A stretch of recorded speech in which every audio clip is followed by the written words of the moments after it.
Қайырлы күн достар, сіздермен бірге Гүлім, менің каналыма қош келдіңіздер.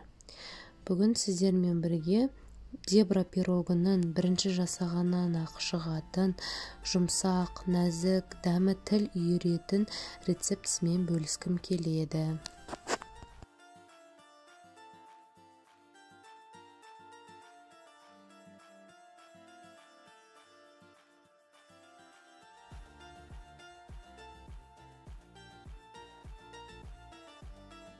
Пирог өте нәзік әрі дәмді болып піседі.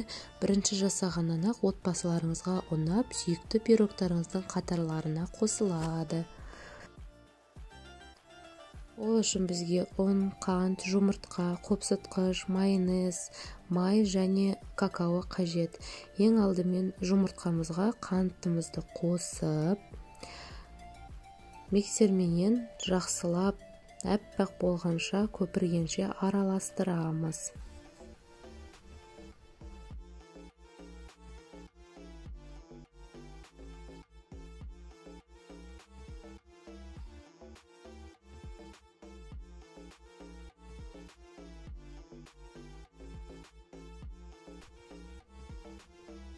Майонезімізді қосамыз.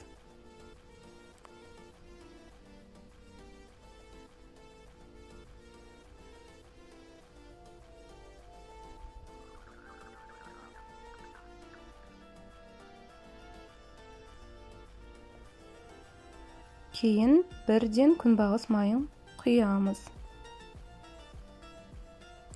Жақсылап миксермен араластырамыз.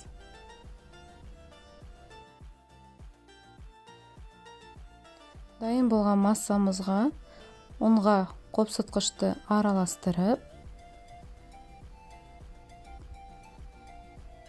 бірнеше рет бөліп ситадан өткіземіз. Жақсылап миксерменен араластырамыз.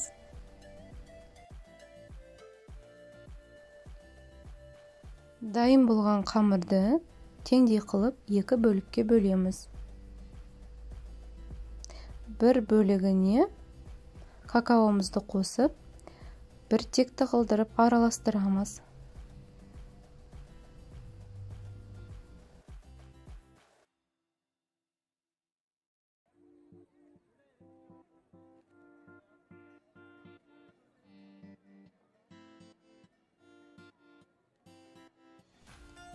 Диаметрі 24 сантиметрлік форманы аламыз.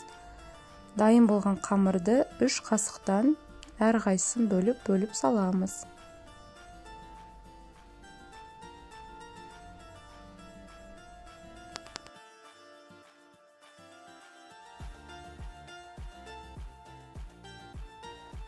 Дайын болған қамырға әдемілік үшін жолақтар саламыз. Ол үшін бізге ағаш таяқша қажет болады. Дайын болған қамырды қызып тұрған пешке 180 градуста 30-40 минуттай пісіреміз. Дайын болғанын ағаш таяқшамен тексеріп, таяқша құрғақ болған жағдайда пирогты аламыз. Сіздерге ұнайды деген ойдамын.